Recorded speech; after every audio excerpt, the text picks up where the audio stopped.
Elena sat in the suffocating silence of the one-room apartment, a silence broken only by the distant, angry honk of a taxi and the soft, rhythmic breathing of her two children sleeping nearby. The air was thick with the ghost of yesterday's fried noodles and the persistent smell of damp from a dark stain blooming in the corner of the ceiling.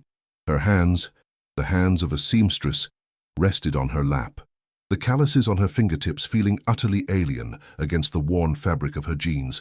They were tools meant for creating, for mending, for bringing beautiful things into the world, but now they were just still. An immense, profound exhaustion had settled deep in her bones, a weariness that sleep could no longer even begin to touch. She looked at Leo, his 7-year-old body curled tightly under a thin blanket, and then at Mia, a tiny 4-year-old adrift in the same threadbare sea of fabric. A familiar ache settled deep inside her chest, sharp and terribly precise, the pain of a love so fierce it felt like a wound. The eviction notice lay on the small, wobbly table like a death certificate for their life in the city. The paper was crisp, official, and its coldness seemed to leach into the wood grain. Elena could feel its presence without even looking at it, a constant, low-grade hum of terror. Beneath it, hidden in an old tea tin, was her entire world, $1,500. The bills were a mix of worn 20s and a few precious hundreds, the last of the paltry insurance payout from the accident that had stolen her husband. A sudden, sharp memory ambushed her. The smell of machine oil and sawdust on his work jacket, which still hung on the back of the door, a silent, heartbreaking sentinel. A wave of nausea, acrid and hot, rose in her throat. Hopelessness was a physical weight, pressing down on her shoulders, making it hard to breathe. The sounds of the building were a cruel symphony, neighbors arguing through the thin walls, a baby crying down the hall, the clatter of a dropped pot from the apartment above. Life was continuing, shouting and weeping and cooking, while hers had ground to a halt. She watched her children sleep, their faces serene in the dim, orange glow of the streetlights filtering through the grimy window. Leo, at 7, was already losing the soft edges of early childhood. He had become quiet, his dark eyes holding a deep, knowing sadness that shattered Elena's heart every time she saw it. He no longer asked when Dad was coming home. He just tried to be brave, a little man carrying a burden far too heavy for his small shoulders. Mia, just 4, was all fragile innocence. Her occasional sleepy murmur was the only truly beautiful sound left in their world. Elena felt a fierce, animalistic wave of protectiveness wash over her. It was a physical sensation, a painful clenching in her gut, a desperate, clawing need to shield them from the harsh reality that was about to crash down on them. She could almost feel the phantom touch of her husband's hand on her shoulder, a memory that brought both a flicker of warmth and a fresh, overwhelming tide of grief. The city lights outside painted shifting, ghostly patterns on the cracked plaster wall, like specters watching them. Eleanor moved to the rickety kitchen table, the wood scarred and stained from years of other families' lives. The relentless hum of the city pressed in, a constant reminder of their isolation within the crowd. She emptied the tea tin and laid out the money, the bills feeling worn and tragically soft in her tired hands. $1,500, not a single penny more. Her fingers, raw from housework and worry, trembled as she counted it again, and then a third time, a futile ritual born of sheer desperation, as if the number might magically change. The scent of stale coffee from a forgotten cup hung in the air, a bitter perfume. Her eyes snagged on the eviction notice. Final warning. The 2 words were brutal, efficient, feeling like shards of ice against her skin. This was it, the absolute end of the line. This small pile of paper represented their entire world, food, shelter, a sliver of dignity, and it was about to be swallowed whole. She could almost hear the landlord's heavy, impatient footsteps in the hallway, a sound that had started to haunt her waking hours as much as her dreams. Her gaze drifted to the corner where her sewing machine sat, a heavy, silent monument to a life that now felt like a dream. Dust, a fine grey powder, coated its intricate metal body. This machine was her skill, her art, the key to the small tailoring business she and her husband had planned together in whispered, late-night conversations. Now, it was just another possession they would have to leave behind. A distant siren began to wail, its cry rising and falling, a fitting soundtrack to the chaos churning inside her soul. She felt the first tears escape, hot and silent, tracing clean paths through the grime on her cheeks. They were no longer tears of simple sadness or grief. They were born of a terrifying, cold rage. The abstract fear of her children being homeless on the streets had become a tangible monster, a predator breathing down her neck, its breath smelling of exhaust fumes and cold asphalt. It was no longer a possibility. It was a certainty. She had to do something, anything. It was a promise she whispered into the darkness, a vow made to the ghost of her husband and to the 2 sleeping children who were her only reason to keep fighting. It was in the deepest pit of the night, when the city's cacophony had softened to a low, distant hum, that Elena found it. Her fingers, numb with fatigue, scrolled endlessly on the cracked screen of her cheap smartphone, the blue light painting her worried face in ghostly hues. Then, an online classified ad appeared, a jarring splash of color in a sea of text. "Desperate sale," the headline read in bold letters. "Small farm, fertile land, family moving abroad." The pictures showed a rustic but charming farmhouse, green fields, and a sturdy stone well under a vast, clear sky. It was in a remote, arid region, but the ad promised life and self-sufficiency, and the price, a number that made her breath catch in her throat, $1,000. It felt impossible, a trap, perhaps. But as she looked over at the sleeping forms of Leo and Mia, a dangerous, fragile seed of hope began to sprout in the barren wasteland of her heart. A place to grow their own food, a real roof over their heads, a home. It felt like a sign from a universe that had long since forgotten her. The decision was a war waged in the silence of her mind. $1,000. It was 2/3 of everything she had left. The remaining $500 would have to cover the long bus journey and whatever supplies they could carry. Her rational mind screamed that it was a scam, a foolish, desperate gamble. But the image of the farm, however idealized, fought against the terrifyingly real picture of her children huddled in a dirty city alleyway. The memory of her husband's optimism, his belief in a better future, echoed in her thoughts. He would have wanted her to take the chance. He would have wanted her to fight. With a hand that trembled so violently she could barely control it, she navigated the payment portal. The screen glowed with a confirmation message. It was done. A wave of both terror and exhilarating relief washed over her, making her dizzy. Her heart hammered against her ribs, a frantic drumbeat signaling the start of a new, unknown chapter. She had just bet their entire world on a digital mirage, a whisper of hope bought in the dead of night. Leaving the city was a blur of painful goodbyes. The sewing machine, her silent partner in so many dreams, was sold to a pawn shop for a fraction of its worth. The sound of the men carrying it down the stairs was the sound of her old life being dismantled piece by piece. She packed their few remaining clothes into 2 worn suitcases, their meager possessions feeling impossibly light. Her husband's work jacket was the last thing she took from the hook, folding it carefully and placing it on top. Its familiar scent of oil and sawdust was a comfort and a torment. The apartment, now stripped bare, echoed with a hollow emptiness. Leo was quiet, his dark eyes wide with a mixture of fear and reluctant adventure. Mia clutched her mother's leg, sensing the seismic shift in their world. The final click of the apartment door shutting behind them was brutally loud. Down on the street, the familiar city noises, the sirens, the traffic, the shouting, felt alien, a life they no longer belonged to. They were ghosts stepping onto a bus, leaving a ghost of a life behind, heading towards a sun-scorched promise. The bus journey was a purgatory of sticky vinyl seats and the overwhelming smell of diesel fumes mixed with cheap air freshener. For 2 days, they rumbled across the country, the landscape outside the grimy window transforming from a dense jungle of concrete and steel to vast, unending plains of sun-bleached grass. Eleanor sat ramrod straight, one arm wrapped around her children, the other clutching her purse, which contained the last of their money. A knot of anxiety twisted in her stomach, a constant, sickening churn. She would stare out at the monotonous scenery, trying to force the image from the advertisement into her mind. Green fields, a blossoming garden.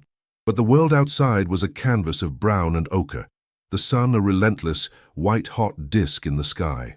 Leo and Mia grew restless, their small bodies sticky with sweat. The constant droning roar of the engine was the only lullaby they had, and sleep came in short, fitful bursts. Elena didn't sleep at all. She just watched, and waited, and prayed that she had not made a fatal mistake. As the miles stretched on, the world outside became even more desolate. Patches of green became scarce, then disappeared entirely. The earth looked parched, the sky a vast, empty blue expanse that offered no promise of rain. The heat became a living entity, pressing against the bus windows, making the air inside thick and suffocating. Elena could feel beads of sweat trickling down her back, her clothes sticking uncomfortably to her skin. She rationed the water and crackers she had brought, the small portions a stark reminder of how thin their safety net truly was. Each stop they made was at a dusty, forgotten town that seemed to cling to existence by a thread. The faces of the people who got on and off were weathered and weary, their eyes holding a familiar resignation that sent a fresh shiver of fear down Elena's spine. Was this their future? A life of silent, sun-baked struggle? She pushed the thought away, focusing on the image of the well. The well was everything. It was the promise of water, and water was life. The bus pulled away with a screech of brakes and a belch of black smoke, leaving them standing at a deserted crossroads. There was no station, no building, just a rusty, bullet-riddled signpost pointing down a long, unpaved road. The silence that descended was absolute and immediate, broken only by the faint, dry whisper of the wind. The heat hit them like a physical blow, a solid wall of scorching air that seemed to steal the breath from their lungs. The sun was a hammer overhead, beating down with merciless intensity. The air was so dry it tasted of dust and grit. Elena looked down the dirt road that snaked towards the shimmering horizon. It was a 3-mile walk, the man at the last bus stop had said. Looking at the weary faces of her children, 3 miles felt like 100. The weight of their suitcases, one in each hand, was immense. This was the first test. She took a deep breath, the hot air searing her throat, and forced a smile for her children. "It's an adventure," she said, her voice sounding thin and brittle in the vast emptiness. The walk was an ordeal. The fine, reddish dust of the road kicked up with every step, coating their clothes, their skin, their hair. It got into their mouths, a gritty, tasteless film. The cheap wheels on one of the suitcases broke within the first 10 minutes. And Elena was forced to half-carry, half-drag it, the plastic scraping against the hard-packed earth with a grating sound. Her arms began to ache, then burn, a deep, throbbing pain that settled in her shoulders. The sun was relentless, and soon Leo began to cry, his sobs quiet and exhausted. Mia, too small to walk so far, had to be carried. Elena shifted the bags, hoisted Mia onto her hip, and pressed on, her body screaming in protest. A desperate thirst clawed at her throat. The landscape was utterly barren, dotted with skeletal bushes and thorny brown weeds. There was no birdsong, no sign of life. She felt a profound sense of isolation, a feeling of being the only living soul under a vast, indifferent sky. The fragile hope she had nurtured for 2 days began to crack under the strain. Then she saw it. A dark shape on the horizon, shimmering in the heat haze. The farm. Her heart gave a painful lurch, a mix of relief and a new, creeping dread. It looked small, much smaller than in the pictures. As they trudged closer, the optimistic details from the advertisement began to dissolve into a harsh, cruel reality. The charming farmhouse was a slumped, dark shack. The green fields were a uniform, cracked brown. A fence, meant to mark the property line, was a tangle of rusted wire and splintered posts, sagging to the ground in most places. Her pace slowed, her legs feeling as though they were moving through thick mud. This was not the haven she had pictured. This was not the new beginning. A cold, hard knot formed in the pit of her stomach. She could hear the blood pounding in her ears. a frantic rhythm of denial fighting against the brutal truth laid out before her. She had been lied to. She had been a fool. The smell reached them before they even arrived at the broken gate. It was a thick, cloying stench of damp rot, mildew, and the faint, acrid smell of animal waste that had long since dried in the sun. It clung to the air, a foul perfume of neglect and decay. The farmhouse was worse up close, the porch tilted at a drunken angle, its floorboards warped and splintered. One of the front windows was boarded up, the other was a jagged, empty hole. A single shutter hung from a rusty hinge, creaking and banging against the weathered siding in the hot, listless wind. The paint had been scoured away by sun and sand, leaving the wood a ghostly silver grey, riddled with insect holes and cracks. A wave of nausea, sharp and bitter, rose in her throat. This was not a house, it was a carcass, the shell of something that had died a long, long time ago. Elena stopped, the suitcases dropping from her numb fingers. She stared at the ruin and felt the last embers of her hope turn to cold, heavy ash. Leo and Mia clung to her skirt, their small faces pale with fear. They refused to go any further. Eleanor knew she had to be strong, but her own courage had evaporated under the brutal sun. Taking a shaky breath that did nothing to calm the wild fluttering in her chest, she forced her legs to move. She walked up the 3 sagging steps of the porch, each one groaning under her weight as if in protest. The front door was ajar. She pushed it open, and it swung inward with a long, drawn-out groan that sounded like a cry of pain. The darkness inside was almost total, a stark contrast to the blinding light outside. A single, brilliant shaft of sun pierced through a large hole in the ceiling, illuminating a lazy, swirling vortex of dust motes. The air inside was thick and stagnant, heavy with the suffocating smell of decay. And then she heard it, a faint, dry, skittering sound from within the walls. Rats. Her heart didn't just sink, it plummeted, a stone dropping into a bottomless abyss of despair. She stepped inside, her eyes struggling to adjust to the gloom. The interior was a single, large room, and it was a scene of utter dereliction. In one corner stood the skeletal, rusted frame of a bed. In another, a pile of broken furniture lay shrouded in thick, grey cobwebs that hung from the ceiling like grotesque chandeliers. The floor was not wood, but cold, packed earth, which felt unnervingly damp beneath the thin soles of her shoes. She ran a hand along the wall, and her fingers came away wet and gritty, coated in a layer of grime and crumbling plaster. The silence in the room was absolute, a heavy, oppressive presence that seemed to absorb all sound. It felt hard to breathe, as if the dead air was physically pressing in on her. The city apartment, with all its noise and grime, suddenly seemed like a palace. She had brought her children from a cage into a tomb. A silent, gut-wrenching sob built in her chest, but she swallowed it down, the effort of physical pain in her throat. Forcing herself to move, to do something, Elena stumbled back outside into the blinding sunlight, blinking away the darkness. She needed to see the land. The ad had promised fertile land. It was the one thing that could possibly salvage this catastrophe. She walked away from the shack, her feet crunching on the brittle, dead weeds. The ground was as hard as rock, a mosaic of deep, sun-baked cracks. She knelt down, her knees protesting, and scraped at the surface with her fingernails. It wasn't soil. It was a dry, lifeless mixture of clay and sand that crumbled into a fine, grey powder in her hand. There was no life here. Nothing grew but the hardiest, thorniest plants, and even those looked brown and skeletal. The mournful whistle of the wind as it swept across the barren expanse sounded like a lament. She had spent their last $1,000 on a patch of desert. It was a joke, a cruel, cosmic joke, and she was the punchline. But there was one last thing, one final, desperate pillar of her hope, the well. The advertisement had featured it prominently, a symbol of life and abundance. It was large, built from heavy, grey stones, and it looked ancient, solid. It was set about 50 yards from the house, a solitary monument in the desolate landscape. A frantic, irrational hope surged through her. If there was water, they could survive. They could make a small garden. They could fight. It was their only chance.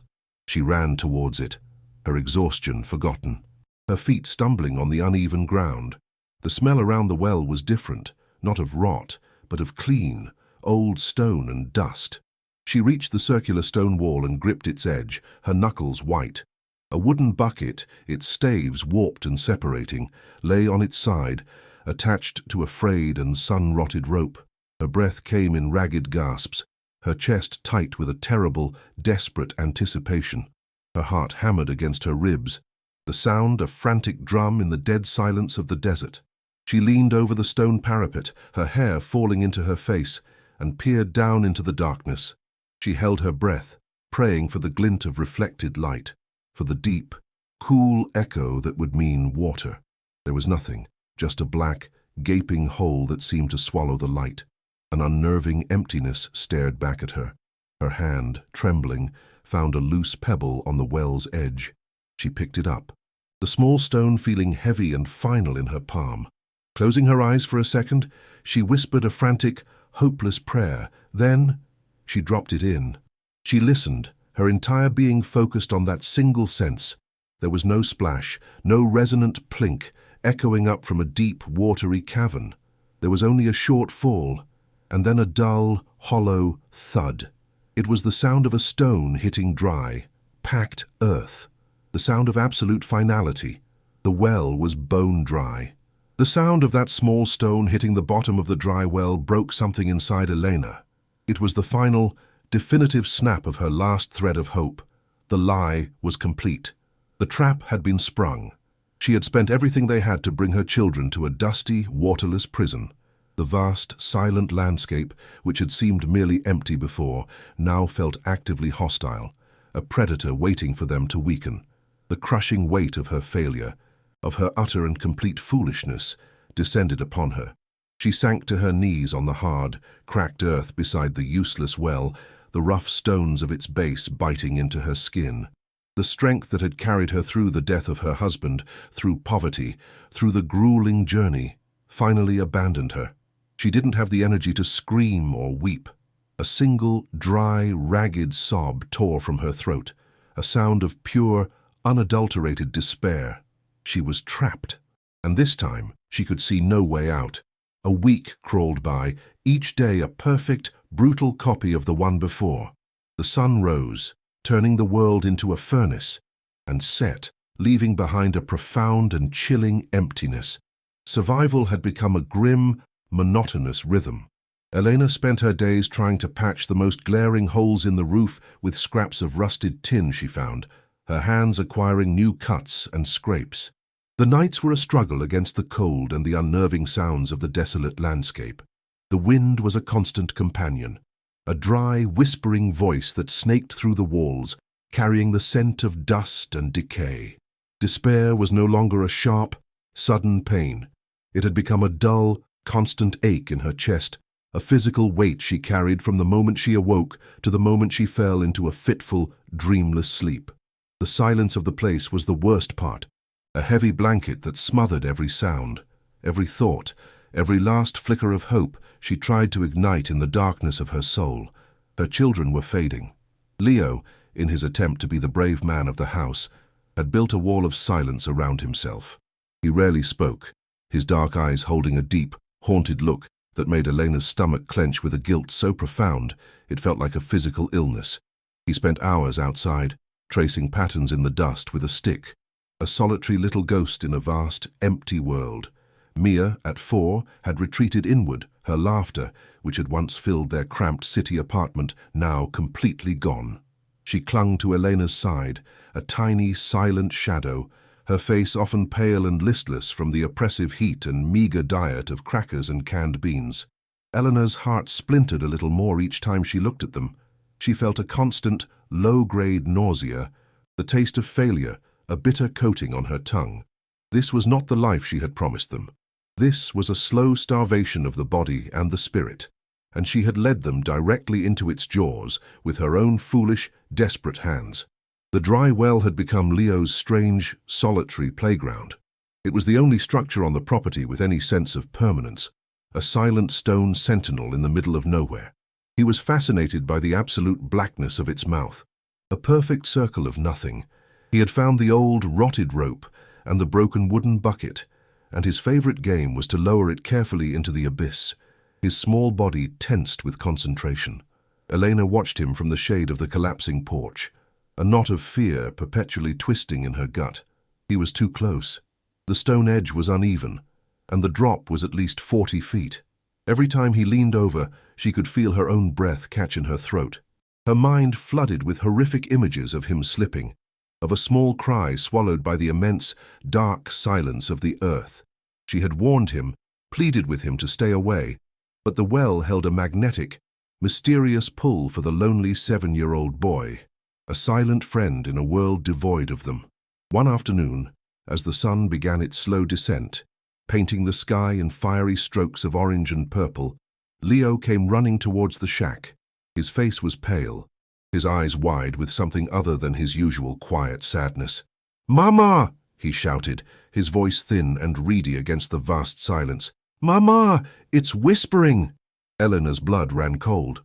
"What's whispering, Leo?" she asked, her voice tight with alarm as she knelt to his level. "The well," he breathed, his small chest heaving.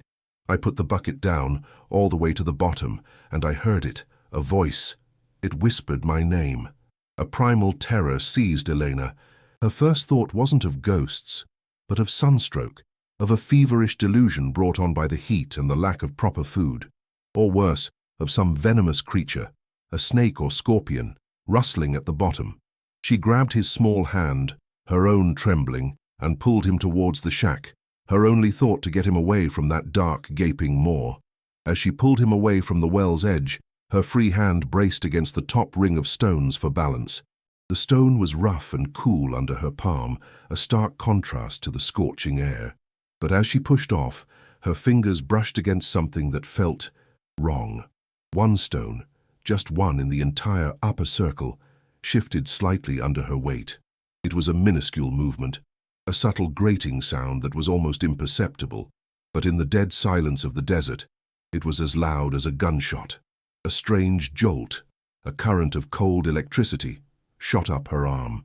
She froze, her grip on Leo tightening. She looked down at her hand, then at the stone. It looked exactly like all the others, old, grey, weathered by 100 years of sun and wind. But it had moved. A cold, prickling sensation traveled down her spine, a feeling that was not quite fear, but a sharp, unnerving curiosity. It was a single, discordant note in the monotonous symphony of their ruin. She stared at the stone, her heart beginning to pound a slow, heavy rhythm against her ribs. She ran her fingers over its surface, then along the seam of mortar that held it in place. The mortar here felt different. It was grittier, a slightly lighter shade of grey, and it crumbled just a little under the pressure of her nail. The other seams were as hard as iron. This one was newer, weaker. 1,000 rational explanations flooded her mind. It was just a shoddy repair. It was nothing. She was exhausted, hungry, her mind latching onto anything out of the ordinary. But the whisper Leo claimed to have heard echoed in her thoughts, a chilling counterpoint to her logic, a voice from the depths, a stone intentionally made to be removed. The two thoughts connected in her mind, forming a terrifying, irresistible question. What was behind it? The sudden urge to know was a physical force, a pull as strong as the well's mysterious gravity. That night, sleep was an impossibility. Every time Elena closed her eyes, she saw the dark mouth of the well and the image of that single, subtly different stone. The wind outside seemed to carry whispers now, the dry rustle of the weeds sounding like furtive, scratching noises. Leo and Mia slept, their soft breaths the only peaceful sound in the world. But for Elena, the shack had become a cage of suspense. The question of the stone was an itch under her skin, a maddening puzzle that her weary mind couldn't let go of. Was she losing her mind? Or was she standing on the edge of a discovery that could change everything? The risk was immense. The well was a place of fear, a symbol of her failure. But the alternative, to do nothing, to simply wait for their meager supplies to run out, was a slow, certain death sentence. Finally, unable to bear the suspense any longer, she rose from her makeshift bed on the floor, her body moving with a new, quiet purpose. She crept out of the shack. The cold night air a shocking slap against her skin. A sliver of moon hung in the inky black sky, casting long skeletal shadows across the cracked earth. The world was transformed. A landscape of silver and black, beautiful and menacing. The silence was even more profound now, and the sound of her own bare feet on the gritty ground seemed thunderously loud. Her heart hammered against her chest, a frantic bird trapped in a cage. Every shadow seemed to hold a threat. Every gust of wind sounded like a footstep. She clutched a rusted tire iron she'd found near the fence. Its cold, heavy weight, a small and inadequate comfort. As she approached the well, it looked like a gaping wound in the earth, a portal to some other, darker world. She took a deep, shaky breath, the cold air burning her lungs, and knelt before the stone, the tire iron held tightly in her hand. The time for wondering was over. She jammed the sharp end of the tire iron into the crumbling mortar seam. The scraping sound of metal against stone was jarring in the immense quiet. She put her shoulder into it, gritting her teeth, her muscles straining. For a moment, nothing happened. The stone was solid, immovable. A wave of disappointment and foolishness washed over her. It was just a stone. But then, she felt a tiny give, a slight shift. Renewed by a surge of adrenaline, she worked the tire iron back and forth, chipping away at the mortar. Her knuckles were scraped raw against the rough surface, sweat beaded on her forehead, cold in the night air. Then, with a low, grating groan, the stone broke free from its setting. It was heavier than she expected, and it fell to the ground with a dull, heavy thud that echoed in the silence. She was left staring into a small, dark, perfectly square cavity, a secret pocket hidden within the well's ancient wall. Her hand trembled as she reached into the darkness. The air inside the cavity was cold and still. Her fingers brushed against something that was not stone. It was cool, smooth, and slightly supple. Leather. A shiver that had nothing to do with the cold ran through her entire body. With her heart pounding in her throat, she carefully worked the object out of the small space. It was a pouch, made of thick, dark leather that had been oiled to make it waterproof. It was heavier than it looked, and a leather thong was tied tightly around its neck. She held it in her hands, this impossible object pulled from a secret hiding place. It felt ancient, a relic from another time. The whisper Leo heard, the loose stone. It was all real. This pouch was the proof. 1,000 wild possibilities exploded in her mind. Was it money? Jewels? A map? This small, heavy pouch held a secret, and she knew, with a certainty that was both exhilarating and terrifying, that her life was about to change. She scurried back to the shack, clutching the pouch to her chest as if it were a living thing. Inside, the single lantern cast a pool of flickering, golden light, a tiny island of warmth in the oppressive darkness. Leo and Mia hadn't stirred. Elena knelt on the dirt floor, placing the pouch in the center of the light. Her hands were shaking so violently she could barely work the knot of the leather thong. It was stiff with age, and she had to pick at it with a dirty fingernail, her breath held tight in her chest. Finally, the knot loosened. A strange scent wafted out, the smell of old, well-cared-for leather and something else. A faint, cold, metallic odor, the scent of buried things. With a final, trembling tug, she pulled the mouth of the pouch open and tipped its contents onto the dusty floor. 2 objects fell out, landing with a soft thud and a quiet clink that seemed to echo in the room. In the flickering lantern light, it seemed to absorb the glow and radiate it back, a deep, buttery, impossible yellow. It was a gold bar, small, about the size of a bar of soap, but incredibly dense. Elena stared, her mind unable to process what her eyes were seeing. Gold, real, solid gold. She reached out a hesitant, trembling finger and touched its surface. It was cool and impossibly smooth. A single, sharp sob of disbelief escaped her lips. She picked it up, its weight shockingly heavy in her palm. It was real. Stamped into its surface was a small, intricate crest, the insignia of a national bank from the neighboring country. This wasn't some prospector's lucky find. This was official. This was wealth. For a moment, She was dizzy with the sheer, overwhelming possibility of it. This was escape. This was food, medicine, a new life. This was the answer to every prayer she had ever whispered into the darkness. But there was something else. Lying next to the space where the gold bar had been was a small, tightly rolled cylinder of paper, yellowed with age and tied with a single, brittle thread. Suddenly, the overwhelming joy she felt was tempered by a new, cold spike of dread. The gold was a simple, brutal fact. This paper, she sensed, was something far more complex, far more dangerous. Her fingers, clumsy with a mixture of hope and fear, fumbled with the brittle thread until it snapped. She carefully unrolled the small scroll on the floor. The paper was fragile, almost translucent, and it crackled softly as she flattened it. Written in a neat, precise, but faded black ink was a list. Just a list. A column of names, and next to each name, a date from 30 years ago. Ricardo Vargas, 14 de Mayo. Sofia Almeida, 22 de Junio. 10 names in total, no explanation, no context, just names and dates. A silent, cryptic message from the past. A cold fear, far colder than the night air, began to seep into Elena's bones, chilling the brief warmth the gold had given her. She sat on the cold dirt floor for what felt like hours, the gold bar in one hand, the cryptic list in the other. The two objects felt like they belonged to different worlds. One was a promise of a future, the other a dark relic of the past. Who was Ricardo Vargas? Who was Sofia Almeida? And why were their names hidden with a bar of gold inside a secret compartment in a dry well in the middle of nowhere? The questions circled in her mind, a vortex of mystery and dread. The whispers Leo had heard. It no longer felt like a child's fantasy. It felt like a premonition, a warning. She felt a profound, gut-wrenching certainty that this was not a treasure she had found. It was a secret. A dark, heavy secret that had been buried for a reason, and she had just unearthed it.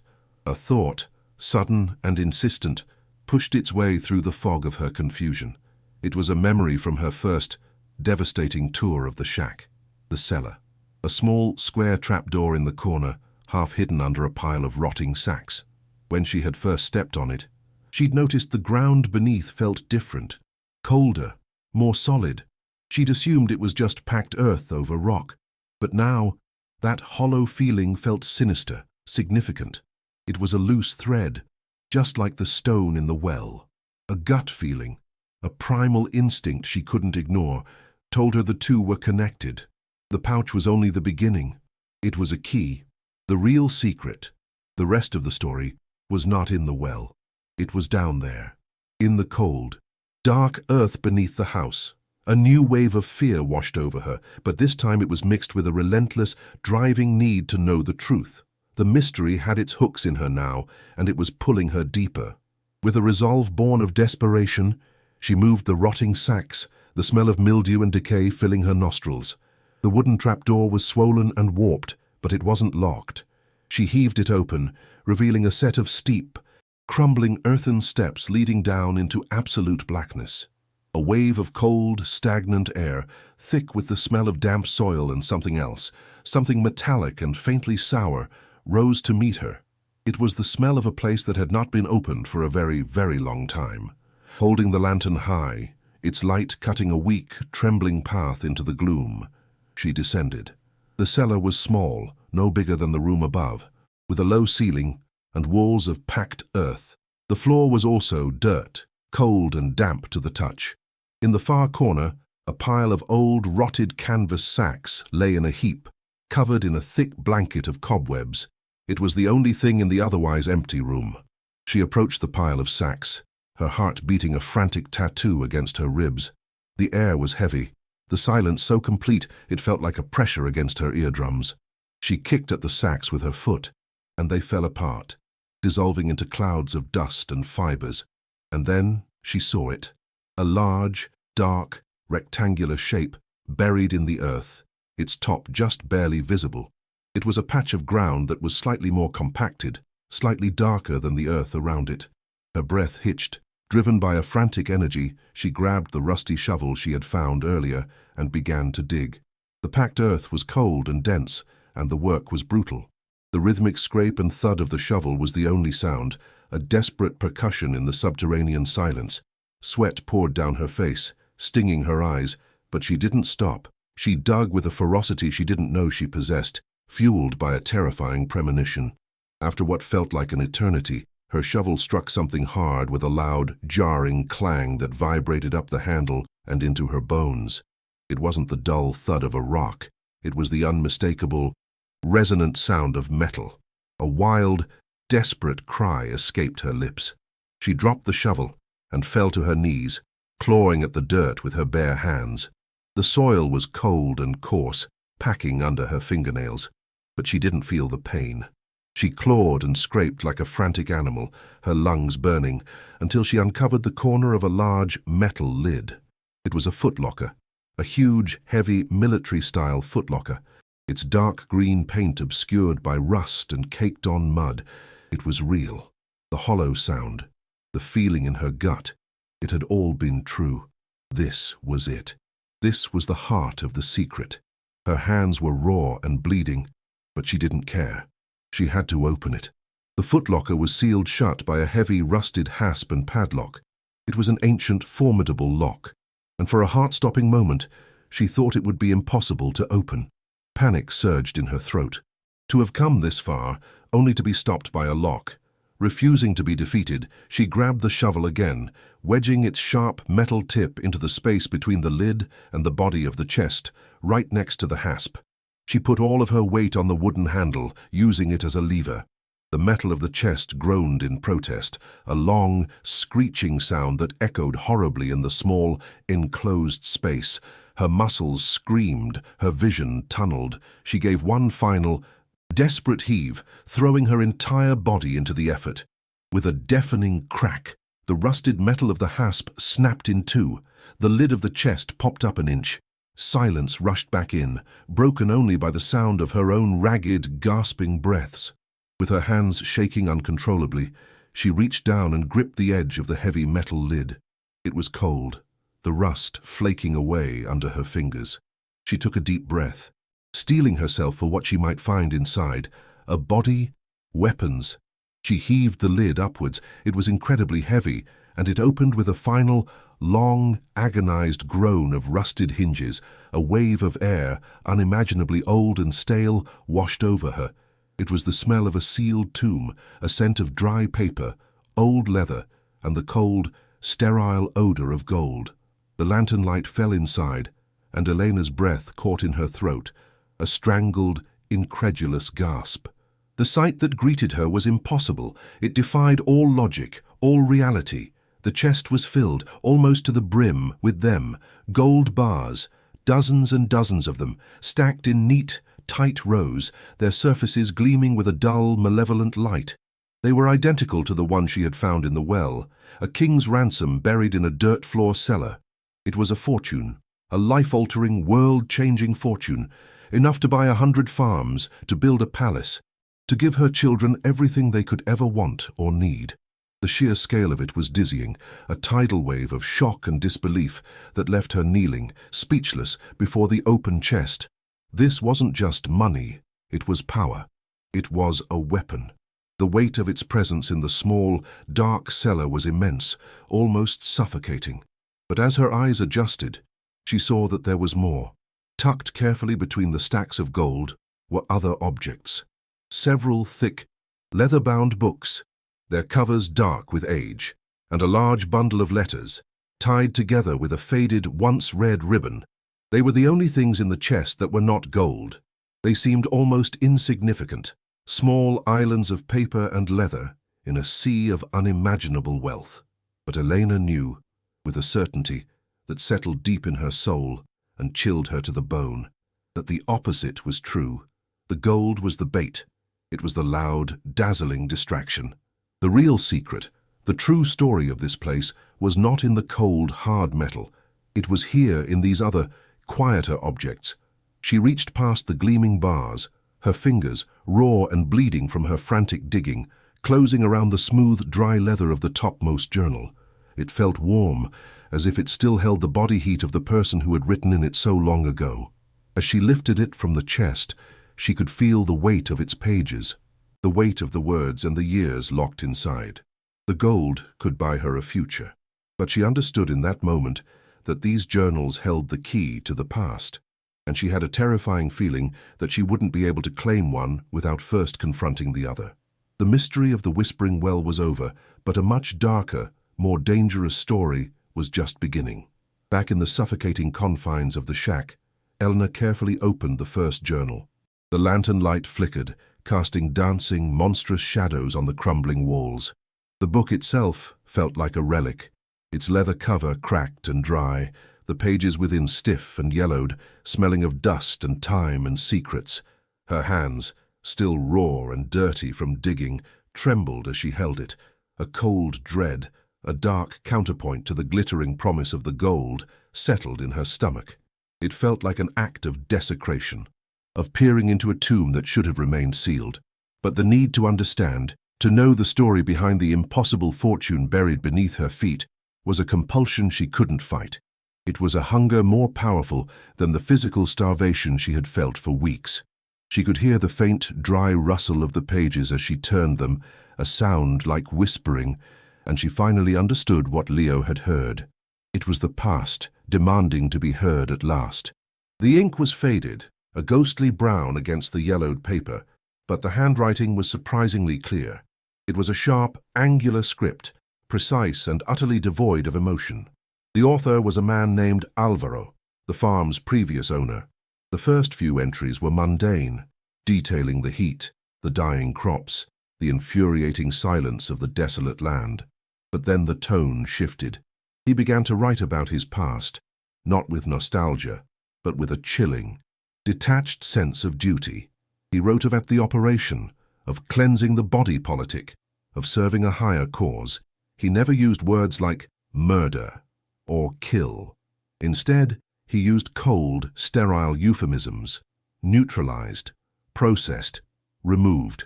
Elena felt a wave of nausea so intense she had to close her eyes. Her stomach churned. This wasn't the journal of a farmer, this was the ledger of a monster. The cold, metallic scent from the cellar seemed to rise up through the dirt floor, filling the room with the stench of death. October 19th, one entry began, the date aligning with one of the names on the list she had found. The professor was difficult. He preached about human rights in his classroom, but squealed like a pig when confronted with true authority. He thought his books could save him. Elena's breath caught in her throat, a small, strangled sound. She could feel the man's words like physical blows. Alvaro went on to describe, in meticulous, horrifying detail, the process of collection. He wrote about prying gold fillings from teeth, of stripping wedding rings from desperate, pleading hands. He described the weight of the day's acquisitions, not in currency, but in ounces of stolen life. A cold sweat broke out on her skin, and she felt a violent shudder run through her body. The gold wasn't a treasure. It was an atrocity, melted down and reshaped. Every gleaming bar in the cellar below was a compressed monument to immeasurable suffering, a silent scream cast in metal. The full weight of the truth crashed down on Elena, a physical force that stole the air from her lungs. The farm wasn't a hideout. It was a mausoleum. The fortune wasn't found. It was stolen. The names on the list weren't a code. They were a roll call of the dead. Ricardo Vargas, Sofia Almeida, and the 8 others were not business partners. They were victims. Political dissidents, teachers, artists, parents, people whose only crime was to think differently, and who had been erased from the world by men like Alvaro. Their life savings, their hopes for their children, their last tangible connections to the world had been melted down and buried in this God-forsaken patch of earth. Elena looked over at her own sleeping children, their faces serene and innocent, and a hot, protective rage burned away her fear. She was sleeping on a mass grave, and the foundation of her children's potential new life was built on a mountain of unspeakable crimes. A few days later, a sight so alien it seemed impossible broke the monotony of the horizon. A plume of red dust. It grew larger, resolving itself into the shape of a vehicle, a dark insect crawling deliberately up the long dirt road towards them. Pure, undiluted fear, cold and sharp, pierced through Elena. Her first instinct was animalistic, to grab her children, to run, to disappear into the barren hills. But there was nowhere to go. The car was black, sleek, and utterly out of place in this world of rust and decay. It moved with a slow, predatory confidence, its engine a low, menacing hum that was barely audible over the whisper of the wind. Elena's heart hammered against her ribs, a frantic, trapped bird. She knew, with a certainty that chilled her to the bone, that this was not a lost traveler. This was not a coincidence. The secret she had unearthed had a guardian, and it was coming for her. She stood frozen in front of the shack, a human shield for her children. The car stopped a few yards from the house, the engine cutting out with a soft sigh. The silence that rushed in was heavy, charged with anticipation. The driver's door opened, and a man emerged. He was old, perhaps in his late 70s, with a full head of perfectly coiffed silver hair. In the brutal, unforgiving heat, he was dressed in an immaculate cream-colored linen suit and polished leather shoes. He moved with a slow, deliberate grace, a man accustomed to authority, a man who had never had to hurry in his life. He paused, adjusting his tie, his gaze sweeping over the dilapidated shack, then settling on Elena. His face was a network of fine wrinkles, but he had the kind of smile that didn't reach his eyes. His eyes were the color of a winter sky, sharp and intelligent and utterly cold. He began to walk towards her, his expensive shoes crunching on the dead weeds, and the sight of him sent a new wave of terror through Elena.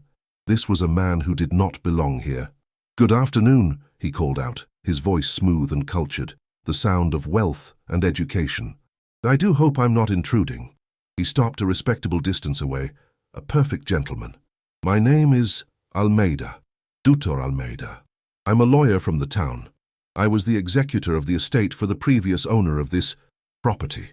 Elena's blood ran cold. Almeida, the name from the list, Sofia Almeida. The journals had mentioned another man, a lawyer who helped facilitate Alvaro's new life, a man who handled the logistics. She stared at him, her mind racing. Was it him or a relative? The man's friendly demeanor felt like a mask, thin and brittle. He gestured at the shack with a wave of his hand. "A terrible business. The sale was quite rushed, I'm afraid. Alvaro's nephew is a greedy young man, and the online advertisement, well, it was more fiction than fact. I feel dreadful that you were deceived." The lie was so smooth, so plausible, it was almost convincing. He radiated an aura of paternalistic concern. He looked at Leo and Mia, who were peeking out from behind Elena's legs, and his expression softened into one of pity. "A mother alone, with 2 small children," he murmured, shaking his head sadly. "This is no place for you. The land is worthless. The well is dry. You were cheated." He then looked directly at Elena, his gaze sharp and probing. "I feel a certain responsibility. I would like to rectify this injustice.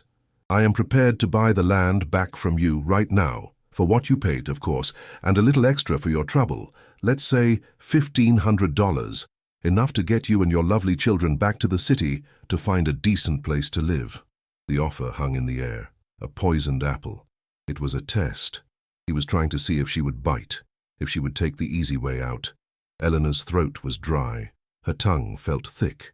She could feel his will pressing down on her, the immense gravity of his power. Every instinct screamed at her to accept, to take the money and run, to take her children as far away from this place and this man as she possibly could. But then she thought of the names in the journal, of the lives reduced to a weight in ounces. She thought of the woman, Sofia Almeida, whose name this man possibly shared. Taking his money would be a betrayal. It would be another act of erasure. "Thank you for the offer, daughter," she said, her voice barely a whisper, but firm. "But we are staying. This is our home now." She saw a flicker of something in his eyes. The mask of the kindly old gentleman slipped for a fraction of a second, revealing a flash of cold, reptilian anger. The air grew heavy, the afternoon heat suddenly feeling oppressive and suffocating. The balance had shifted. The smile on Dr. Almeida's face, became a tight, bloodless line. "I see," he said, his voice losing all its warmth. "A very determined woman." He looked at Leo and Mia again, but this time his gaze was not soft. It was calculating, like a predator assessing a weakness. Determination is an admirable quality, but out here it can be a dangerous one. He turned away from her, taking a slow, deliberate step towards his car, as if dismissing her. The casualness of the movement was more threatening than any shout. He was demonstrating how little she mattered, how easily she could be brushed aside. The wind kicked up a swirl of dust around his feet, and the lone shutter on the side of the shack banged against the wall, a sharp, gunshot-like sound that made Elena flinch. The world had gone silent, all except for the frantic pounding of her own heart against her ribs. He didn't get into the car immediately. He paused with his hand on the polished black door and turned back to face her, his face now a cold, emotionless mask. "A word of advice, from one who knows this land," he said, his smooth voice now laced with steel. "It is an unforgiving place. There are dangers you cannot imagine. Snakes in the tall grass, scorpions in the woodpile." He let the words hang in the air, each one a tiny, venomous dart. His eyes locked onto hers, and the last shred of civility fell away. Unsavory characters cross the border here all the time. People disappear. It would be a terrible, terrible tragedy if something were to happen to a woman all alone with her children. Accidents, they happen so easily out here. The threat was no longer a suggestion.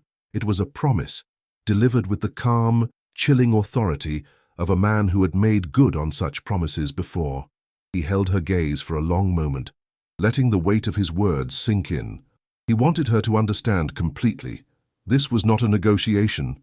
It was a warning, the final warning. Then, with a slight nod, as if closing a business deal, he got into his car. The powerful engine turned over with a low, expensive growl that shattered the desert silence. Elena didn't move. She couldn't. She was paralyzed, her feet rooted to the dusty earth. She watched as the black car executed a slow, perfect turn and began to crawl back down the road it had come, a black scar on the red landscape. The cloud of dust it kicked up seemed to blot out the sun, casting a long, dark shadow that engulfed the shack, engulfing her and her children. The monster from the journals had a name and a face, and he now knew that she was here. She was no longer just a poor widow who had stumbled upon a secret. She was a witness, and he had just made it clear what he did to witnesses. The black car vanished over the horizon, its trail of dust slowly settling back onto the cracked earth. An immense, terrifying silence descended, heavier and more menacing than before. Elena stood trembling, her arms wrapped around her children, the man's words echoing in the vast emptiness. Accidents happen. He knew. He knew about the gold, or he suspected. The kindly Duta Almeida was a ghost from a blood-soaked past, and he had come to haunt her. She was now the unwilling guardian of a truth so terrible it had been buried for 30 years, and she and her children were now directly in the path of the man who would kill to keep it buried. The impossible fortune in the cellar was no longer a key to a new life. It was the lock on a cage, and the tiger was now circling, sniffing the air, waiting for the right moment to strike. She looked at the faces of her children, their eyes wide with a fear they couldn't understand. Her mind was a whirlwind of terror and impossible choices. She could pack their few belongings, abandon the farm, and flee into the night. She could take the secret with her and try to disappear, hoping Almeida would believe she was gone for good. But where could they go? With what little money she had left? He was a powerful man, a doubter. His influence would stretch far beyond this dusty town. He could find them. And what would happen to the names on the list? To Ricardo Vargas and Sofia Almeida, running meant leaving them buried forever, their stories untold, their killer unpunished. It meant letting the monster win. But staying meant facing him. It meant putting her own children in mortal danger, making them pawns in a 30-year-old war they had no part in. She was caught between two impossible choices: run and live with the ghosts of the past, or stay and risk having no future at all. The sun began to set, painting the sky in bloody shades of orange and red, the colors of fire and rust.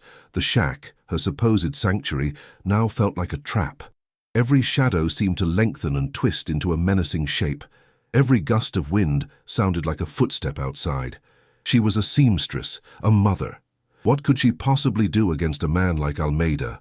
A man who had the power of life and death. A man who had erased people from existence. She had nothing.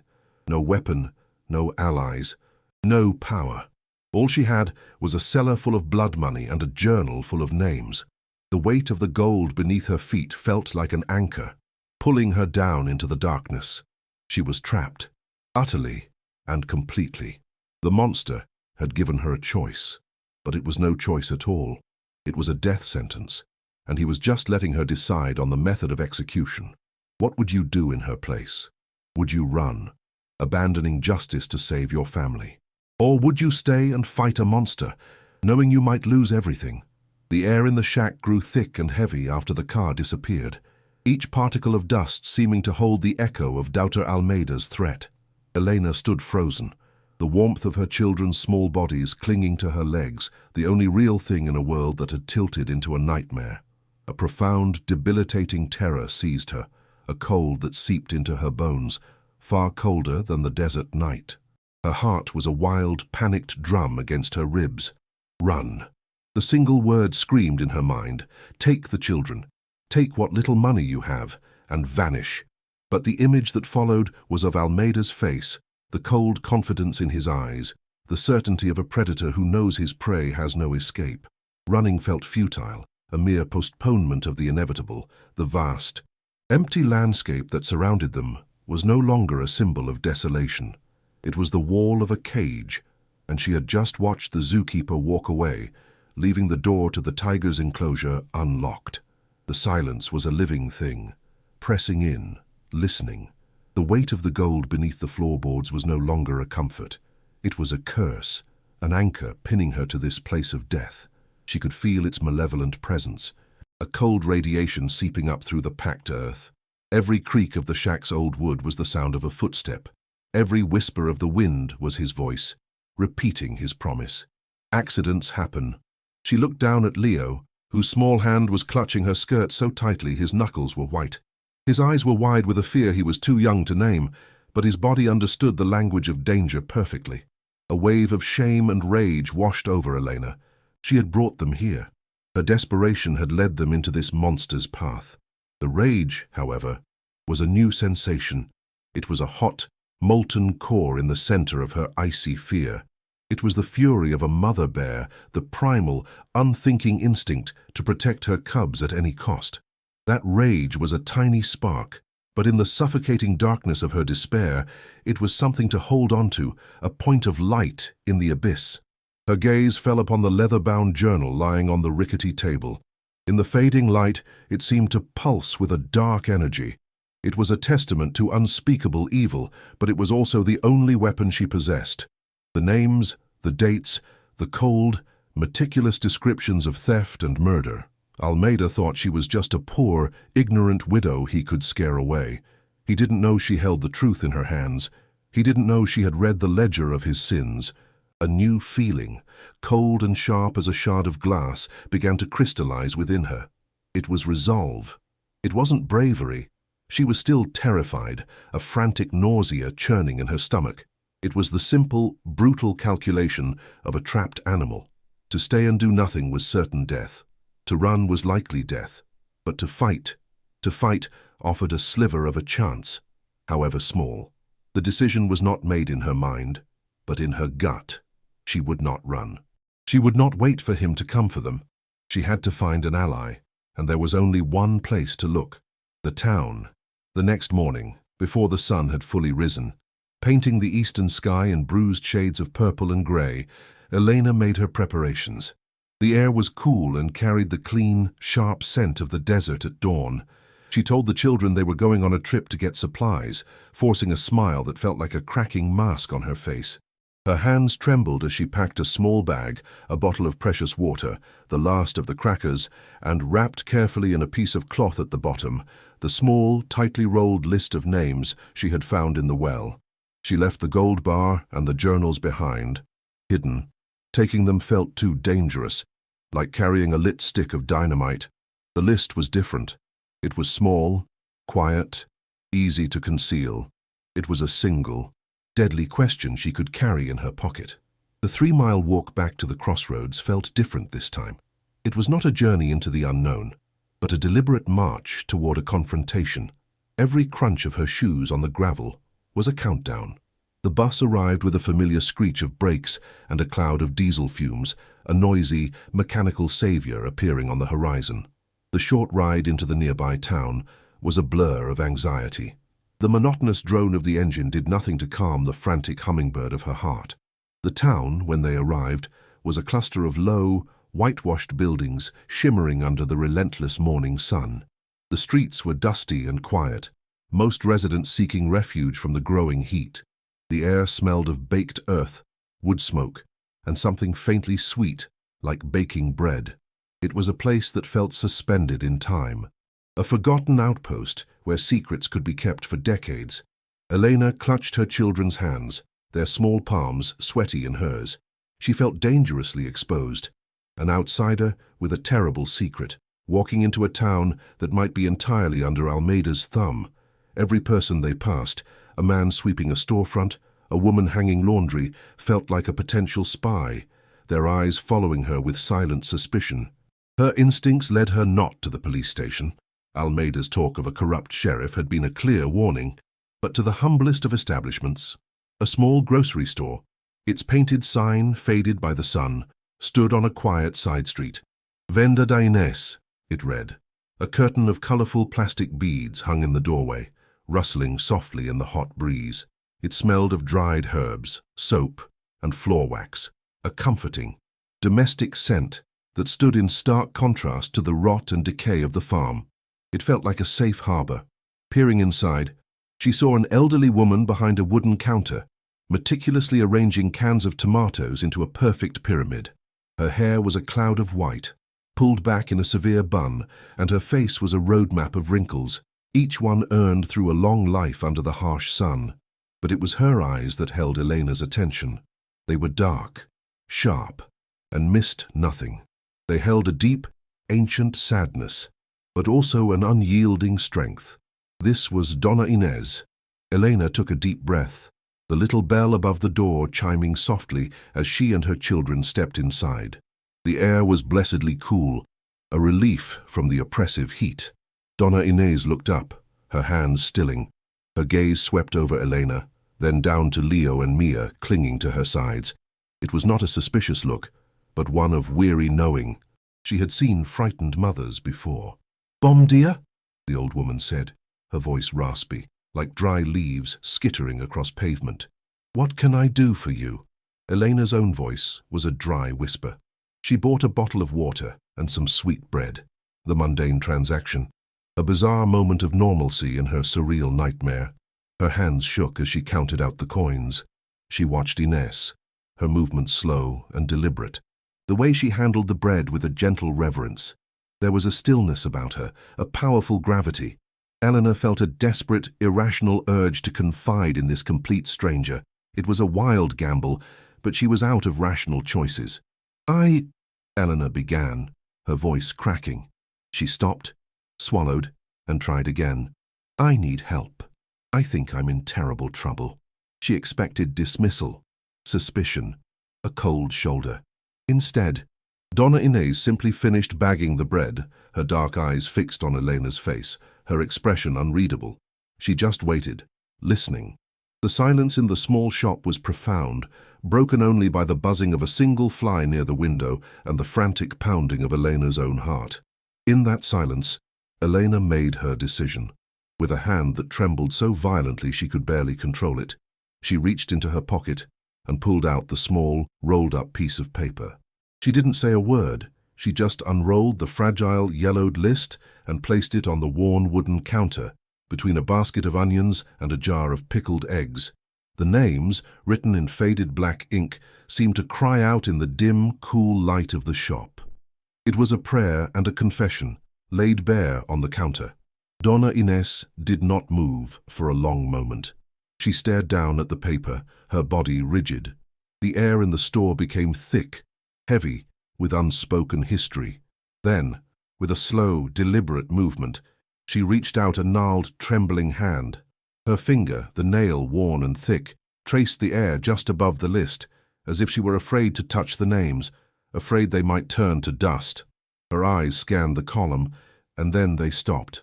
They froze on the fourth name down. Ricardo Vargas. A sound escaped her lips, a tiny, sharp intake of breath, a gasp of pain that had been held for 30 years. Her face, which had been a mask of stoic composure, suddenly crumpled. The deep lines seemed to deepen, pulling her features downward into an expression of profound, bottomless grief. The pyramid of tomato cans she had been building so carefully suddenly seemed fragile, absurd. A single hot tear escaped her eye and fell onto the dusty counter, landing with a silent splash just beside the list. "Ricardo," she whispered, her voice a shattered remnant of its former strength. "Meu irmão," my brother. The words hung in the air, heavy and final. The buzzing of the fly stopped. The world seemed to hold its breath. Inés looked up at Elena, her eyes now shimmering with a fresh, raw pain that was 30 years old.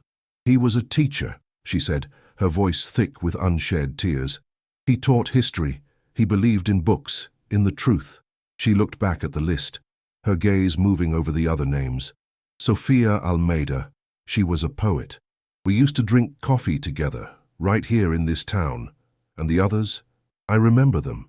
The dentist, the union organizer, all of them. They just disappeared." She spoke the word disappeared, as if it left a foul taste in her mouth, a euphemism she had been forced to swallow for half a lifetime. The dusty little shop was no longer a grocery store. It had become a memorial, a tomb for a dozen stolen lives. The whispers from the well had finally found a voice. "And we went to the authorities," Inés continued, her voice gaining a hard, bitter edge. "We begged, we pleaded, we showed them the bank records, all their savings, gone. We told them they wouldn't just leave their families, their homes." Her hand clenched into a fist on the counter, the knuckles white and knotted. "They assigned a military lawyer to review our claims. A young, ambitious man, very polite. He listened to all our stories, nodding with such sympathy." Her lip curled in a sneer at the memory. "He took our statements, patted our shoulders, and told us to be patient. A month later, we received a form letter. The official finding was that our loved ones had abandoned their families and fled the country with their assets. Case closed." She looked directly at Elena, her eyes burning with a cold, ancient fire. "The name of that lawyer, the man who signed the letter, the man who buried my brother's memory under a mountain of lies, was Duta Almeida." The name hit Elena like a physical blow, knocking the last of the air from her lungs. The puzzle was complete. Almeida wasn't just a former member of the death squad, he was its architect. The clean, respectable face that covered up the butchery. He was the one who laundered the blood and the money, turning murder into a tidy, bureaucratic file. The courtesy visit to the farm, the veiled threats, the offer to buy her silence. It all clicked into place with horrifying clarity. He wasn't just trying to recover the gold. He was trying to protect himself, to keep the ghosts of his past buried under the dry, cracked earth of her farm. The web of deceit was far larger and more intricate than she had ever imagined. It was not just Alvaro the soldier, but Almeida the lawyer, the pillar of the community, the man whose name meant respect and authority. He was the true monster, the spider at the center of the web, and she had just stumbled right into his parlor. Donna Inés seemed to see the terror on Elena's face. She reached across the counter, and her warm, dry hand closed over Elena's cold, trembling one. The touch was firm, grounding. "You are not alone in this," she said, her voice now low and intense, filled with a steely resolve that seemed to transfer directly into Elena's veins. "For 30 years, I have been waiting. I have been watching him grow old and powerful, this man who murdered my brother. I have been gathering string, little pieces of stories, whispers, rumors, but I never had proof." She squeezed Elena's hand tighter. "You, my child, you have found the proof." A new, dangerous light flickered in the old woman's eyes. It was the light of a long-dormant hope, finally rekindled. The sadness in her face was still there. But now it was forged into the sharp and hard edge of purpose. She was no longer just a grieving sister, she was a warrior, and she had just found her sword. "There is a man in the capital," Inez said, her voice dropping to a conspiratorial whisper. "A human rights prosecutor. He runs a special task force for cold cases from the dictatorship. He is one of the few good men, one of the few who cannot be bought. I have his number. I have been saving it for a day I thought would never come." She let go of Elena's hand and moved to a back room, the plastic beads of the curtain clattering behind her. She returned a moment later with a small, worn address book and a piece of paper. With a hand that was now perfectly steady, she wrote down a name and a number. "His name is Fiscal Montero," she said, sliding the paper across the counter. "You must call him. Tell him what you have found. Tell him about the journals. This is your only chance. It is our only chance." The small piece of paper in Elena's hand felt heavier than the gold bar. It was a lifeline, but a lifeline that led through a sea of fire. As Elena and her children boarded the bus to return to the farm, the world felt different. The oppressive fear was still there, a cold knot in her stomach, but now it was intertwined with a fragile, dangerous strand of hope. The plan was terrifyingly simple. She would go back, retrieve the journals, and call the prosecutor. Inez had given her a small, prepaid burner phone. "Do not use your own," she had warned. "Almeida has ears everywhere." The landscape that rumbled past the window was no longer just a barren wasteland. It was a crime scene. Every skeletal tree, every patch of cracked earth seemed to bear silent witness to the atrocities committed there. She held the slip of paper with the prosecutor's number in her clenched fist, the sharp corners digging into her palm. It was a tangible link to a world of law and justice, a world that felt a million miles away from her dusty, isolated nightmare. The future was a terrifying fog, but for the first time she could see a single, narrow path through it. The sun was setting as they completed the long walk from the crossroads back to the farm. A blood-red light bled across the sky, casting long, menacing shadows that stretched like grasping fingers. The shack looked dark and sinister, a black mouth waiting to swallow them. A sudden, unnatural quiet had fallen over the land. The constant, whispering wind had died down, and the silence was absolute, heavy, and expectant. Elena's skin prickled with a primal sense of being watched. Her hand tightened on Leo's shoulder as she hurried them toward the dubious safety of the shack. As she pushed the groaning door open, a new smell hit her, sharp and alien in the familiar scent of dust and decay. It was the smell of gasoline. A cold, liquid dread washed over her. She pushed the children behind her, her body a shield, and stepped inside, her eyes scanning the gloom. A dark, wet stain soaked the dirt floor near the wall, its fumes thick and nauseating. Someone had been there. That night, sleep was an impossibility. Elena sat in the darkness, the burner phone clutched in her hand, every nerve screaming. She had to wait until morning to get a clear enough signal to make the call. The silence of the desert pressed in, a physical weight. And then she heard it, a low, distant rumble, a sound that did not belong to the night. It grew steadily louder, resolving into the unmistakable sound of a vehicle engine, laboring up the dirt road. But this was not the smooth, expensive purr of Almeida's sedan. This was the guttural, angry roar of a truck. Headlights cut through the darkness, two brilliant white eyes that swept across the front of the shack, momentarily illuminating the room in a harsh, ghostly glare. The truck came to a stop a short distance away, its engine idling, a throbbing, mechanical heartbeat in the dead of night. Elena's own heart seemed to stop. They had come back. He had sent them. She scrambled to the floor, pulling Leo and Mia down with her, her hand clamped over their mouths to stifle any cries.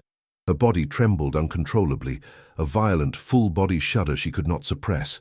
The sound of two truck doors slamming shut was like a pair of gunshots in the silent night. Then, heavy footsteps, crunching on the gravel. More than one person. A coarse, male voice shouted, the words indistinct but the tone full of brutal menace. "We know you're in there, little mother. The doubter sends his regards." Another voice laughed, a harsh, ugly sound that scraped against Elena's nerves. They were toying with her, letting the terror build. The smell of gasoline was suddenly overpowering, a promise of what they were capable of. She could hear them walking around the shack, their boots thudding against the hard-packed earth. They were circling, like wolves. Leo was shaking against her, his small body rigid with fear. Elena squeezed her eyes shut, praying to a god she no longer believed in. Suddenly, a deafening boom ripped through the night, a sound so loud it felt like a physical blow. It was the unmistakable, terrifying blast of a shotgun. Wood splintered somewhere on the side of the house. Mia let out a muffled, terrified scream against Elena's hand. "You have 24 hours," the voice shouted again. Closer this time, right outside the broken window. "Take the doubter's offer and be gone by sunrise tomorrow. Or next time, we won't aim for the walls. He knows you're alone. He knows no one will hear you scream." The words were a hammer, shattering the last of her composure. This was the ultimatum, delivered not with a polite smile, but with gunpowder and threats of violence against her children. The message was brutally clear: leave or die. The footsteps receded. Another laugh, more distant this time. The truck doors slammed, and the engine roared back to life, the sound slowly fading into the vast, indifferent darkness, leaving behind a ringing silence and the smell of fear. For a long time, Elena just lay on the cold dirt floor, her body wrapped around her weeping children, her own mind a screaming void. The terror was a physical entity, a cold, heavy beast sitting on her chest, making it impossible to breathe. The ultimatum echoed in her ears: 24 hours, leave or die. For a moment, she gave in to the despair. She would run. At first light, she would grab her children and run as far as she could. It was the only sane choice. But as the adrenaline began to fade, it was replaced by something else. A cold, hard rage, the image of the shotgun blast, the sound of her daughter's muffled scream, the casual cruelty in the man's voice. It ignited the spark of defiance in her belly into a raging inferno. They had threatened her children. They had crossed a line. And in that moment, Eleanor knew she could not run. Running would mean they would always be looking over their shoulder. Running would mean the monster had won. No, the fight was here. The fight was now. A radical, terrifying clarity descended upon her. She was not a victim. She was a witness. And she had the evidence. She rose from the floor, her movements now filled with a strange, new purpose. She lit the lantern, its flickering flame a small act of defiance against the oppressive darkness. Her children had cried themselves to sleep, their small faces stained with tears. Looking at them, Elena felt a love so fierce it burned away the last vestiges of her fear. She knew what she had to do. It was a desperate, insane gamble. But it was the only move she had left. She knelt on the floor, opened the cheap burner phone Inez had given her, and looked at its camera. The lens was tiny, the quality poor, but it was enough. She took a deep, shuddering breath and began her work. She would not run. She would not hide. She would arm herself. She would take the ghosts from the pages of the journal and turn them into a weapon that even Doubter Almeida could not ignore. All through the long, dark night, Elena worked by the flickering, unsteady light of the single oil lantern which cast her shadow long and distorted on the wall like a restless spirit. She meticulously photographed every single page of Alvaro's journals. The cheap phone's camera made a soft, almost apologetic click with each photo, a tiny sound of rebellion in the vast, menacing silence. Her hands, which had trembled with fear just hours before, were now unnaturally steady. The smell of lamp oil and old paper filled the small shack. She photographed the spidery, faded script that detailed the atrocities. She photographed the cold, emotionless lists of acquisitions. She photographed the front cover, the back cover, every single page that contained a drop of Alvaro's poison. She was no longer just a seamstress. She was an archivist, a historian, a prosecutor, gathering evidence for a trial 30 years in the making. Each click of the camera was a nail being hammered into Almeida's coffin. As dawn approached, casting a pale grey light through the broken window, she finished her grim task. Hundreds of blurry but legible photos were now stored on the phone's tiny memory card. She then performed the most crucial step Inez had insisted on. She connected the burner phone to her own cheap smartphone with a small cable, and Eureka, following the old woman's careful instructions, uploaded a copy of every single photo to a secure, anonymous email account she had created in town. The progress bar crawled across the screen, a tiny green line of hope in the darkness. Upload complete. 3 words that sealed Almeida's fate. She now had 2 copies, one on the phone and one in the invisible ether of the cloud, a digital ghost that could not be burned or buried. She felt a grim, cold satisfaction. She had separated the evidence from its physical form. The truth was no longer tied to a book. It was an idea, and it was now free. Her next task was physical, brutal work. She took the journals, the original list of names, and the single gold bar she had kept, and placed them back inside the heavy metal footlocker in the cellar. The air in the tomb-like space was cold and damp, smelling of earth and death. Closing the heavy lid felt like closing a coffin. The sound of the broken hasp falling into place was a sound of finality. She then spent another hour with the rusty shovel, her muscles screaming in protest, her hands bleeding anew, filling the hole. She packed the earth down, scattered the dirt, and finally covered the spot with the same pile of rotting sacks she had found there. It was as if it had never been opened. The secret was buried once more, but this time it was a trap, waiting to be sprung.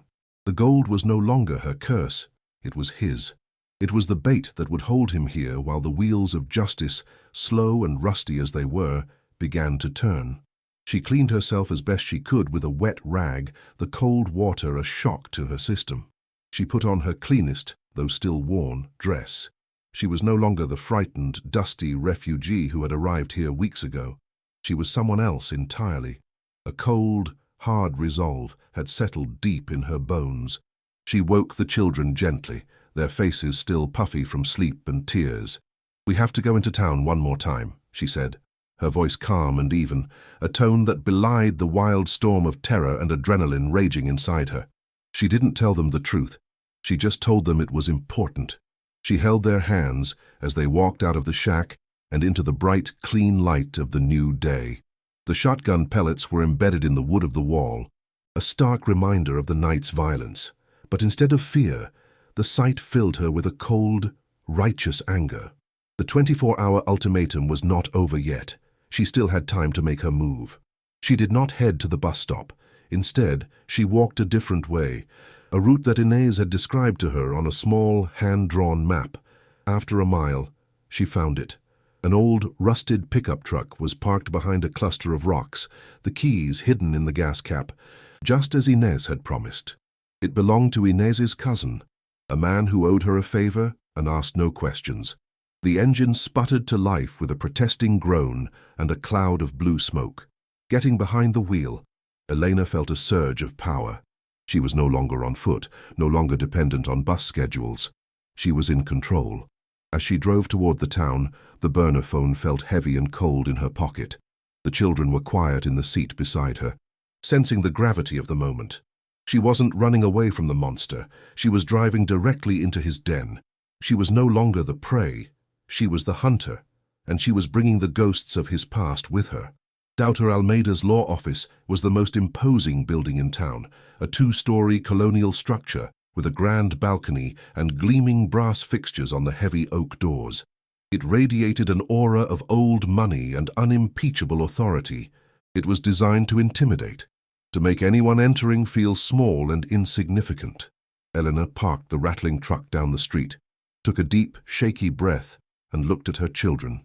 "I need you to be brave and wait here for me, just for a little while. Lock the doors." Leo nodded, his face pale but serious, his role as protector kicking in. Elena got out of the truck, her legs feeling weak and unsteady. The walk from the truck to the office door was the longest of her life. The sun was hot on her back, but she felt a deathly cold inside. Her hand closed around the burner phone in her pocket. It was her only shield, her only sword. She was a seamstress about to face a dragon. She pushed open the heavy oak door. The interior of the office was cool, dark, and silent, smelling of floor polish, old books, and expensive cigars. A young receptionist looked up from her desk, her expression a mixture of surprise and disapproval at Elena's dusty, disheveled appearance. "Can I help you?" she asked, her tone dripping with condescension. "I'm here to see Dr. Almeida," Elena said, her voice surprisingly firm. "I don't have an appointment, but he's expecting me." The lie came easily. The receptionist looked doubtful, but there must have been something in Elena's eyes, a terrifying intensity, that made her pick up the phone. After a brief, whispered conversation, she hung up, her expression now one of confusion. "He'll see you," she said, gesturing toward another grand oak door. "He said to send you right in." Of course he would see her. He was expecting his victim to come crawling, begging for mercy. He was about to be very disappointed. The office was cathedral-like. The walls were lined with leather-bound books from floor to ceiling. A massive mahogany desk, polished to a mirror shine, dominated the room. And behind it sat Dr. Almeida. He was not wearing his linen suit today. Instead, he wore a silk smoking jacket, a picture of relaxed predatory confidence. He was holding a crystal glass of amber liquid, and he smiled when he saw her, the same cold reptilian smile from the farm. "Ah, the prodigal mother returns," he said, his voice smooth as velvet. "I'm so glad you've come to your senses. A wise decision. Now, we can discuss the terms of your departure." He gestured to a leather chair in front of his desk, a king granting an audience to a peasant. Elena felt a wave of revulsion so strong it almost buckled her knees, but she did not sit. She remained standing, a small, defiant figure in the vast, opulent room. The power imbalance was palpable, a physical force in the air. She did not speak. She simply walked across the expensive Persian rug until she was standing directly in front of his massive desk. The polished surface reflected her own pale, determined face. He watched her, his smile faltering slightly, a flicker of irritation in his cold eyes at her refusal to play her assigned role. With a hand that was now perfectly steady, she reached into her pocket, pulled out the cheap plastic burner phone, and placed it on the desk between them. It looked small and insignificant on the vast expanse of polished wood. It lay there, a silent, black rectangle. Almeida stared at it, a frown creasing his brow. "What is this?" he asked, his voice losing its smooth edge, taking on a sharper, more dangerous tone. He thought it was a recording device, a pathetic attempt at blackmail. He was wrong. It was so much more than that. It was his judgment. Elena looked him directly in the eye, her gaze unflinching. She felt no fear now, only a vast, empty coldness. The ghosts of Ricardo Vargas, of Sofia Almeida, of all the others, felt like they were standing in the room with her, silent witnesses to this final confrontation. "That phone," she said, her voice low and clear, each word a carefully placed stone, "contains photographs of every single page of Alvaro's journals." She saw the color drain from his face. The mask of the sophisticated gentleman dissolved completely, revealing the cornered, feral animal beneath. His knuckles were white where he gripped his crystal glass. "And a copy of those photos," Elena continued, her voice never wavering, "was sent an hour ago. They are already on their way to the desk of a prosecutor named Montero in the capital." The name hit him like a physical blow.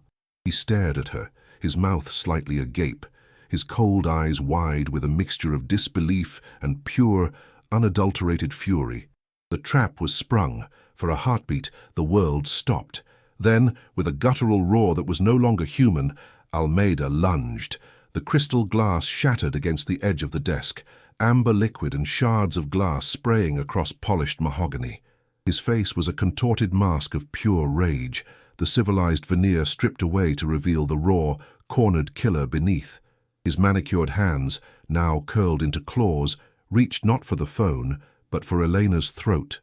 She saw the flash of murder in his eyes, the same look Ricardo Vargas must have seen 30 years ago. A cold, detached calm settled over her. She didn't flinch. She didn't scream. She simply stood her ground, her body braced for the impact. A silent, defiant statue in the path of a collapsing monument. This was the monster's true face, and she would be the last thing he ever saw before his world ended. This was not a negotiation. It was an exorcism. And the demon was finally revealing himself in his full, violent fury. His last act, a desperate grasp for control in a room that had suddenly become his tomb. The heavy oak doors of the office didn't just open, they exploded inward, slamming against the bookshelves with a deafening crack that shook the entire room. In the same instant, the grand windows on the far wall shattered, raining glass inward as figures in black tactical gear poured into the room from two directions. The sudden, overwhelming chaos was a sensory assault. Shouted commands in harsh, authoritative voices echoed off the high ceilings. Policia Federal, Maus ao alto, no chão, agora. The quiet, opulent sanctuary of power was instantly transformed into a maelstrom of movement, of dark uniforms, of the cold, menacing glint of automatic weapons.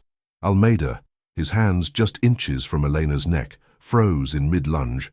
His body caught in a grotesque tableau of thwarted violence.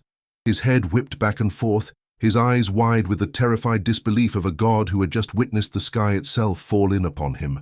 The ghosts had not just sent a witness, they had brought an army with them.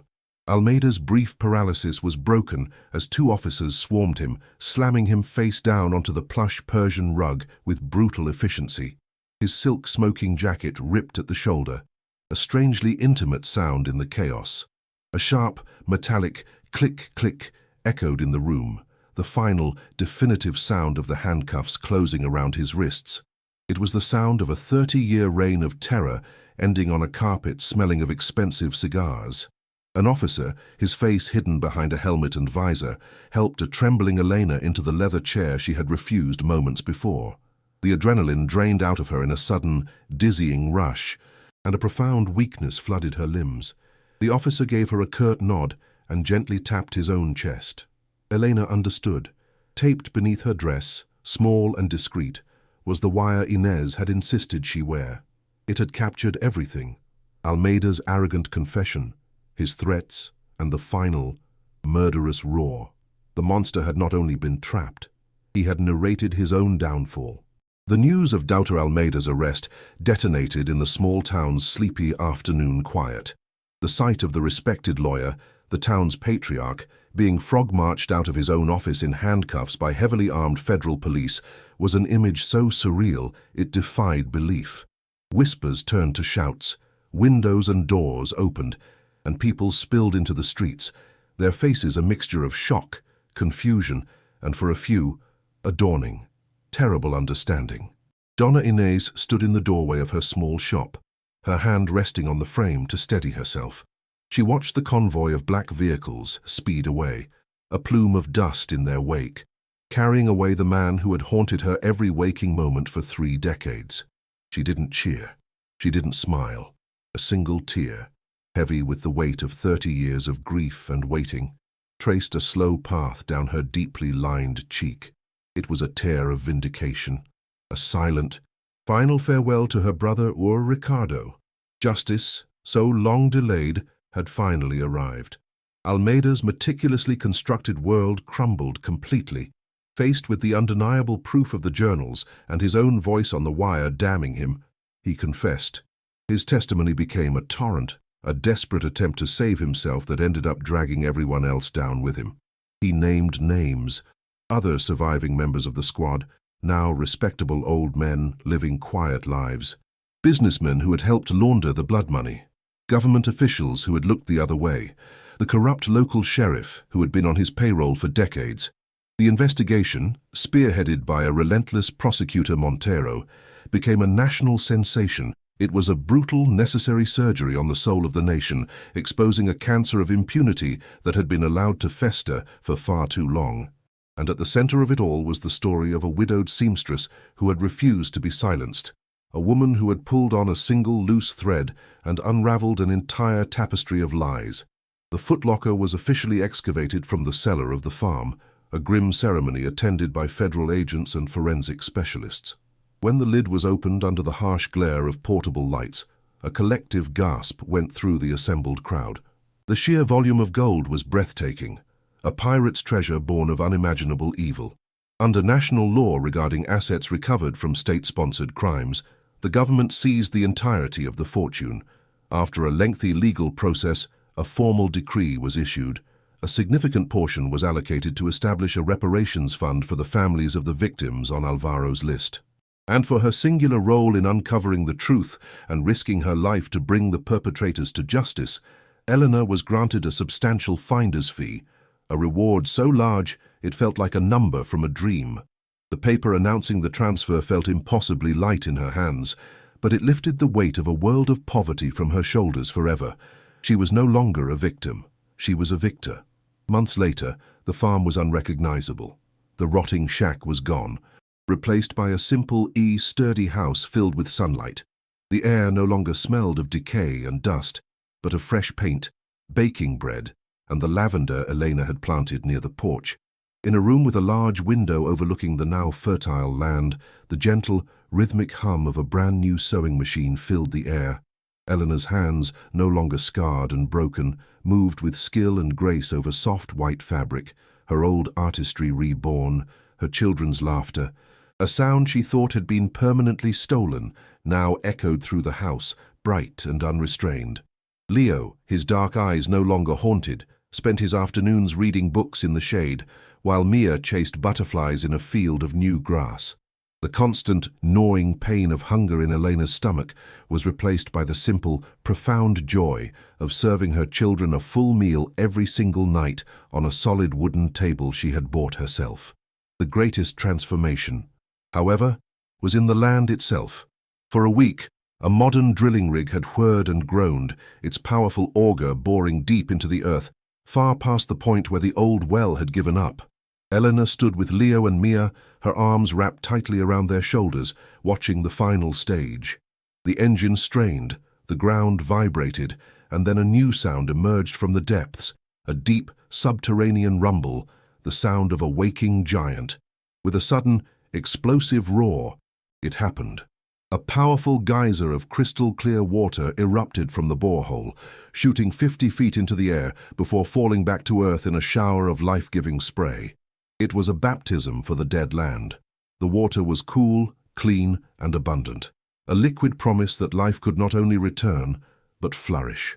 It was the sound she had listened for in her darkest moment of despair, and hearing it now was a miracle, a hymn of rebirth sung by the earth itself.